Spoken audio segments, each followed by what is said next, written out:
صلح ہوئی اور کس وقت ہوئی؟ حضرت علی رضی اللہ عنہ کی شہادت کے بعد، کیونکہ بعد میں حضرت امام حسن رضی اللہ عنہ کو خلیفہ بنا دیا گیا تھا، تو یہ صلح ہو گئی۔ اور امام غزالی رحمۃ اللہ تعالیٰ نے الہی علوم الدین کے اندر لکھا ہے اور صفحہ نمبر 937 پر لکھا ہے، حضرت عمر بن عبدالعزیز رضی اللہ عنہ نے فرمایا میں نے خواب دیکھا کہ حضور صلی اللہ علیہ وسلم کو دیکھا ہے، حضرت ابو بکر صدیق رضی اللہ عنہ کو دیکھا، حضرت عمر رضی اللہ عنہ کو دیکھا، آپ صلی اللہ علیہ وسلم کی خدمت میں بھی سلام عرض کیا، دونوں صحابہ کرام رضی اللہ عنہ کے درمیان میں بیٹھ گیا، اور امیر المومنین خلیفہ چہارم حضرت علی رضی اللہ تعالیٰ تشریف فرمائے اور امیر معاویہ رضی اللہ تعالیٰ حاضر ہوئے، دونوں ایک ایک کمرے میں چلے گئے، اور بعد میں تھوڑی دیر بعد یہ اپنے اپنے کمرے سے باہر تشریف لائیں اور فرمانے لگے خدا کی قسم اللہ تعالیٰ نے ہم میں فیصلہ کر دیا ہے، اللہ نے ہمارے درمیان فیصلہ کر دیا ہے۔ تو یہ واقعہ فرمایا سن 40 ہجری کے بعد کا ہوا ہے، جب حضرت امیر المومنین علی رضی اللہ عنہ کی شہادت کا واقعہ ہے۔ اور خارجی لوگ جو کہ انہوں نے پروگرام بنایا تھا آپ کی شہادت کا، نواسہ سید الابرار صفحہ نمبر 382 اور امام احمد بن حنبل اور مستدرک حاکم کے اندر فرمایا گیا ہے کہ خوارج کی ایک جماعت خارجیوں کی، ان میں سے ایک شخص کو قتل کرنے کے لیے اشارہ کیا گیا، تو انہوں نے پروگرام بنایا کہ کون کس کو قتل کرے گا، انہوں نے یہ پروگرام بنایا، تو ایک شخص کھڑا ہوا ہوگا، فرمایا آقا علیہ السلام نے فرمایا روایت سنیں کہ خوارج کی جماعت میں سے ایک شخص تجھ کو قتل کرے گا۔ حضرت علی رضی اللہ عنہ کو آقا علیہ السلام نے فرمایا یا علی داڑھی مبارک تیری خون سے تر ہو جائے گی، یا علی تم اس وقت کیسے صبر کرو گے؟ میں نے عرض کیا جب ہونے والا کام میرے لیے ثابت ہو چکا ہے تو میں صبر ہی کروں گا، بلکہ میں خوش ہوں گا، یہ نہیں فرمایا کہ میں مطلب افسوس کروں گا۔ اور جب فرمایا ایک شخص تھا جس نے صالح علیہ السلام کی اونٹنی کے اعضاء کاٹے، وہ بدبخت ہے، اور جو تیرے اوپر حملہ کرے گا تیرے چہرے مبارک اور داڑھی مبارک کو خون سے رنگین کرے گا، یہ بدبخت ہیں، بدبخت ہیں۔ عبداللہ بن سبا یہودی یہ بہت بڑا لعنتی تھا، یہ دشمن صحابہ کرام رضی اللہ عنہ بھی تھا، دشمن اہل بیت۔ عثمان رضی اللہ تعالیٰ کو قتل کرانے کے بعد، شہید کرانے کے بعد اس نے ایک میٹنگ کی کہ کون ہے کہ عمر بن العاص رضی اللہ عنہ کو قتل کرے، اس نے کہا، تو ایک شخص کھڑا ہوا، اس نے کہا میں قتل کروں گا، اور ایک ورق بن عبداللہ کھڑا ہوا، اس نے کہا میں امیر معاویہ رضی اللہ عنہ کو قتل کروں گا، اور ایک بدبخت کھڑا ہوا جس کا نام ابن ملجم، عبد الرحمن ابن ملجم، اس بدبخت نے کہا کہ میں علی رضی اللہ عنہ کو قتل کروں گا، تو حضرت علی رضی اللہ عنہ کو قتل کروں گا۔ محمود عباس نے اپنی کتاب کے اندر لکھا ہے کہ آپ کی ولادت کعبۃ اللہ کے اندر ہوئی، امیر المومنین مولا علی رضی اللہ عنہ کی، تو حضرت امیر معاویہ رضی اللہ عنہ بھی بچ گئے، اور دو دوسرے صحابی تھے عمر بن العاص وہ بھی بچ گئے۔ تو پھر انہوں نے ایک منصوبہ بنایا، اور معجزات رسول اور صواعق المعرکہ کے اندر لکھا ہے کہ اپنی شہادت کا واقعہ علی رضی اللہ عنہ کو معلوم تھا، آسمان کی طرف دیکھ کر فرمایا یہ تو وہی رات ہے اس کا مجھ سے وعدہ تھا، اس کا مجھ سے وعدہ تھا۔ ساری کے وقت بتکیں جو ہے وہ چلانے لگی، بولنے لگی، لوگ ان کو بگانے لگ گئے، تو مولا علی رضی اللہ عنہ نے فرمایا ان کو چھوڑ دو، ان کو چھوڑ دو۔ مؤذن نے اذان کہی، آپ نماز کے لیے تشریف لائے، خارجی اور خارجن اپنے مشورے میں مصروف ہیں، ایک طرف سے بدبخت ابن ملجم بدبخت لعین خارجی ایک دن مولا علی رضی اللہ عنہ کے پاس حاضر ہوتا ہے، اور آپ نے فرمایا معلوم نہیں میرا قاتل کیوں دیر لگا رہا ہے، ناپاک ارادوں سے کوفہ میں آ چکا ہے، کیا انتظار کر رہا ہے؟ آپ منبر پر تشریف لائے اور فرمایا مجھے میرے آقا صلی اللہ علیہ وسلم نے خبر دی ہے۔ لوگوں نے عرض کیا ہم کو خبر دی ہے، وہ شخص کون ہے جو اس کو مار ڈالیں؟ فرمایا یہ کیسے ہو سکتا ہے، جب تک مجرم جرم کرے اس وقت تک نہ کرے اس وقت کیسے سزا دے سکتا ہوں؟ فرمایا میں قسم دیتا ہوں میرے قتل کے بعد کسی کو یہ قتل نہ کر سکے گا۔ ابن ملجم آپ کے پاس آنے جانے لگا، اور اسی طرح آتا جاتا رہا، اور مولا علی رضی اللہ عنہ اسے دیکھتے تو فرماتے باقی جو آپ کے ساتھی ہیں اسے آپ قتل کیوں نہیں کر دیتے، یہ آپ کو قتل کرنے کا ارادہ لگتا ہے۔ فرمایا بے شک یہی میرا قاتل ہے۔ ایک آدمی بولا آپ اسے قتل کیوں نہیں کر دیتے؟ فرمایا میرے بعد کسی کو یہ قتل نہیں کر سکے گا۔ خارجی اور خارجن کی گفتگو جب یہ دوبارہ جاری تھی، یہ موقع تلاش کر رہے تھے۔ نواسہ سید الابرار کے اندر لکھا ہے کہ بدبخت کی نظر ایک خارجن عورت پر پڑی جس کا نام کتام تھا، جو خوبصورت تھی، اسے عاشق ہو گیا اس پر، اس کے عشق میں مارا مارا پھر رہا تھا۔ ایک دن موقع پا کر کہنے لگا مجھ سے نکاح کر لے۔ اس بدبخت لعنتی عورت نے کہا تجھ کو مہنگا پڑے گا۔ تنویر الاظہار کے اندر لکھا ہے، نور الابصار کے اندر لکھا ہے، اس لعنتی عورت بدبخت نے یہ شرط لگائی۔ آخر کار 3000 درہم اس نے ایک غلام کے بدلے، خارجی نے سب شرطیں منظور کر لیں۔ عورت نے کہا شرط یہ ہے کہ علی ابن ابی طالب کو قتل کرو۔ اس نے میرے باپ اور بھائی کو قتل کیا تھا۔ ابن ملجم بدبخت لعنتی نے کہا علی ابن ابی طالب کا قتل کرنا بڑا ہی مشکل ہے، وہ بہت بڑے بہادر ہیں۔ عورت نے کہا زیادہ باتیں مت کر، تم طاقت رکھتے ہو تو قتل کرو اور اپنی مراد پوری کرو،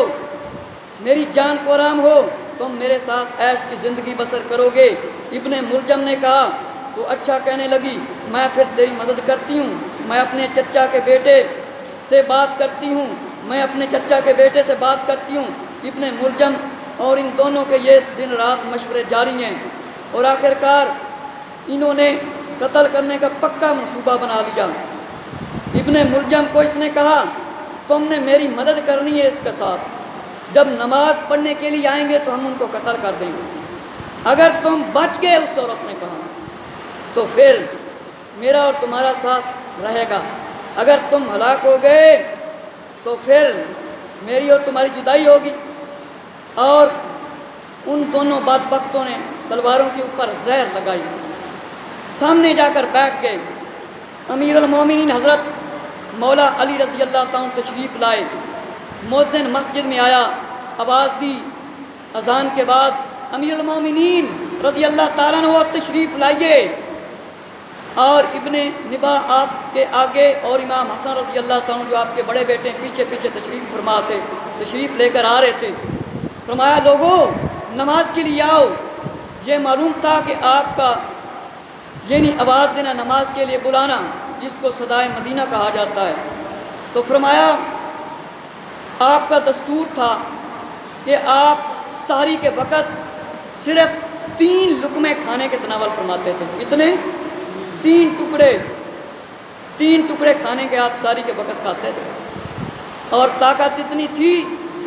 کہ جبرائیل علیہ السلام کی جیسی طاقت ہے۔ اگر کسی کو یقین نہ آئے، کتاب شرف النبی صلی اللہ علیہ وسلم علامہ عبد المالک عثمان نیشا پوری کی کتاب ہے، اس میں لکھا ہے کہ آپ کے اندر جو طاقت تھی نا وہ جبرائیل علیہ السلام کی طرف۔ 3 لقمے آپ کھانا تناول فرماتے۔ عبداللہ بن جعفر رضی اللہ عنہ نے پوچھا مجھے محبوب ہے اللہ سے ملاقات کرنا، تو پیٹ خالی ہوں، دن نزدیک آ رہے تھے شہادت کے، 1-2 دن رات کا فاصلہ باقی رہ گیا تھا۔ رات کو آپ آیا، بار بار گھر سے باہر تشریف لاتے، آسمان کی طرف نظر فرما کر دیکھتے، تو امام حسن رضی اللہ عنہ نے فرمایا بیٹا آج میں نے سید 2 جہان نانا جان تمہارے کو دیکھا ہے، آقا صلی اللہ علیہ وسلم کو دیکھا ہے۔ فرما رہے ہیں یا علی امت سے تم کو آرام نہیں۔ آپ جب معمولی سجدہ کوفہ کی طرف فرمائے روانہ ہوئے کہ آقا علیہ السلام کو دیکھا کہ امت کی طرف سے آپ کو آرام نہیں، تو پھر وہی بتکیں چیخنے چلانے لگ گئی۔ ابن ملجم بدبخت مسجد میں چھپ گیا، مسجد کے اندر ایک طرف جا کر نماز سنت فجر موقدہ کی نیت کر لی۔ جب مولا علی رضی اللہ تعالیٰ نے سنتیں پڑھنی شروع فرما دی، جب دوسری رکعت میں قیام کے لیے تشریف فرما ہوئے، تو بدبخت نے زہر والی تلوار آپ کے سر مبارک پر مار دی۔ اس بدبخت نے آپ کے سر مبارک پر جب مار دی تو فاتح خیبر خون سے نہا گئے، اور عظیم صدمہ ہوا، بہت بڑا صدمہ ہوا، سب جو ہے نا پریشان ہو گئے۔ اور اس بدبخت کو فرمایا پکڑ لیا گیا۔ تو حضرت امام حسن رضی اللہ تعالیٰ اور امام حسین رضی اللہ تعالیٰ نے اپنے باپ سے لپٹ کے دونوں شہزادے قدموں کو چومنے لگے اور فرمایا میں موت کے خوف سے نہیں رو رہا ہوں، مجھے یاد آ گیا کہ یا علی جب بدبخت تجھ پر حملہ کرے گا تو تیرا چہرہ اور داڑھی خون سے تر ہو جائے گا، یہ وہی قاتل ہے فرمایا جو میں نے فرمان سنا تھا، بیٹا حسن حسین رضی اللہ عنہ نماز فجر کا وقت ہو گیا ہے، مجھے چھوڑو، نماز با جماعت ادا کرو۔ امام حسین رضی اللہ عنہ امام حسن رضی اللہ عنہ نے نماز پڑھائی، امام حسن رضی اللہ عنہ نے، اور خون مبارک نکل رہا ہے اور کپڑا باندھ دیا گیا ہے۔ جب اسی حالت میں نماز فجر ادا فرمائی، فرمایا یا رب کعبہ کی قسم میں کامیاب ہو گیا، اللہ کی بارگاہ میں میں خون میں لت پت حاضر ہوں گا اور میری خوش نصیبی ہے۔ حسنین کریمین اپنے دامن اقدس سے لپٹ گئے، آپ کے دامن اقدس سے سب شہزادے اور شہزادیاں پاؤں مبارک کو چوم رہے ہیں، ابا جان آپ کے بعد ہمارا کون ہوگا؟ فرمایا اللہ ہمیشہ زندہ رہنے والا، اور یاد رکھنا میرے بعد اگر تم پر دنیا کے پہاڑ ٹوٹ آئیں تو بھی اسلام پر قائم رہنا، اپنے نانا جان کے دین پر داغ نہ آنے دینا۔ تھوڑی دیر بعد عمر بن جرا آیا اور یہ زخم تلوار زہر والی لے کر آئے تو فرمایا یہ ٹھیک ہونا ممکن نہیں۔ جرا نے کہا سب بیٹوں اور بیٹیوں کو وصیتیں فرمائیں، امام حسن رضی اللہ عنہ کو علیحدہ وصیت فرمائی اور امام حسین رضی اللہ عنہ کو علیحدہ وصیتیں فرمائیں، اور واقعہ کربلا کے بارے میں فرمایا کہ ثابت قدم رہنا، میرے بعد جو کچھ ہونے والا ہے تم جانتے ہو، سب کچھ اپنی آنکھوں سے میں دیکھ رہا ہوں، اور فرمایا میں دیکھ چکا ہوں۔ سب رو رہے تھے، فرمایا خاموش ہو جاؤ، میرے دل کو تکلیف ہوتی ہے، میری بیٹی ام کلثوم رضی اللہ تعالیٰ عنہا یا زینب رضی اللہ تعالیٰ عنہا نہ رو۔ فرمایا اب اچھا علی کا آخری سلام ہو، اے میرے گھر والوں اب نہ رونا، میں جا رہا ہوں، دیکھو کون عظیم ہستیاں آ رہی ہیں، فرشتوں کی جماعت، انبیاء کی جماعت، اور میرے سرکار محمد صلی اللہ علیہ وسلم تشریف لا رہے ہیں، فرما رہے ہیں یا علی خوشخبری ہو، تم بہترین مقام کی طرف تشریف لا رہے ہو۔ احترام کے پیش نظر سب خاموش ہو گئے اور علی رضی اللہ تعالیٰ کو آواز آنا بند ہوگی اور فرمایا آ جاؤ، سرکار مدینہ صلی اللہ علیہ وسلم جلوہ گر ہیں اور آپ خالق حقیقی سے جا ملے۔ اور 19 رمضان کو فرمایا حملہ ہوا، 17 کو کسی نے لکھا، اور 21 کے آغاز میں آپ دنیا سے تشریف لے گئے، اور یہ آل رسول، سراج آل رسول، آل نبوت، امام المتقین، خلیفۃ الرسول، کم و بیش پونے 5 عمر مبارک بوقت شہادت 63 سال تھی، پونے 5 سال اور مبارک شہادت کے وقت 63 سال عمر تھی آپ کی۔ تو امام حسن رضی اللہ تعالیٰ نے غسل دیا، اور عبداللہ بن جعفر رضی اللہ تعالیٰ اور محمد بن حنفیہ رضی اللہ تعالیٰ نے آپ کو غسل دیا اور کفن پہنایا گیا، اور نماز جنازہ امام حسن رضی اللہ تعالیٰ نے پڑھائی، اور فارغ ہونے کے بعد سب نے سلام کیا اور ابن ملجم کو پکڑ کر قتل کر دیا گیا، کئی کتابوں میں لکھا ہے اس کو جلا دیا گیا، اور آپ نے فرمایا تھا اس کو ٹکڑے ٹکڑے نہ کرنا، یہ انسانیت کی توہین ہے۔ اور اسی طرح جو آپ کا مزار مبارک نجف اشرف کے اندر ہے، ایک واقعہ ملتا ہے کہ ایک بہت بڑے بزرگ اور ایک بادشاہ تھا کہ وہ شکار کرنے کے لیے گیا، تو وہاں پر گیا تو اس نے ہرن کے پیچھے ایک کتا لگایا تو حضرت علی رضی اللہ عنہ کے مزار پر جا کر آگے نہ گیا، ہرن وہاں پر جا کر بیٹھ گیا۔ تو بادشاہ نے پوچھا لوگوں سے کہ کوئی ایسا آدمی بلاؤ جو بہت عمر رسیدہ ہو، جس کی عمر زیادہ ہو۔ ایک شخص کو بلایا گیا، اس نے کہا کہ اس لیے یہاں پر کتا نہیں آ سکتا کہ امام زین العابدین رضی اللہ عنہ پر جہاں پر آتے تھے حضرت علی رضی اللہ عنہ کا مزار ہے۔ کچھ لوگوں کا ذہن ہے کہ آپ کی سواری پر آپ کا جسم رکھا گیا، غائب ہو گیا تھا، لیکن امام حسن نے جنازہ پڑھایا، جو اب اتنا بڑا مزار بنا ہوا ہے ایسا تو نہیں نہ بنا ہوا. تو وہاں پر فرمایا کتا نہیں گیا،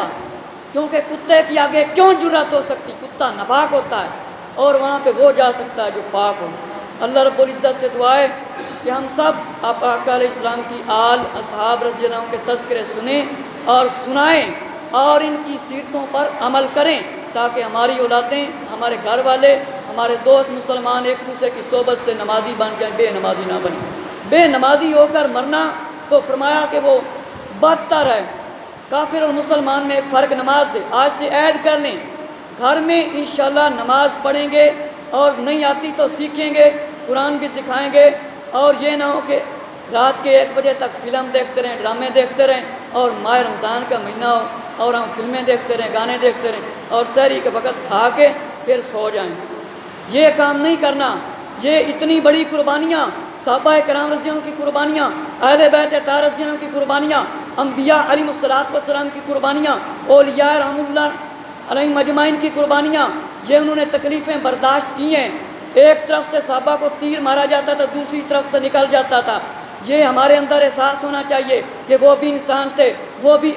اچھے طریقے سے زندگی ہم سے زیادہ اچھے طریقے سے گزار سکتے تھے، اور ان میں سے ایک نے بھی نہیں جنت میں جانا، نہ آپ کی آل میں سے اور نہ آپ کے اصحاب میں سے. کتنے بخشے بخشائے لوگ ہیں اور دین کے لیے کتنی تکلیفیں برداشت کی. سنتے تھا.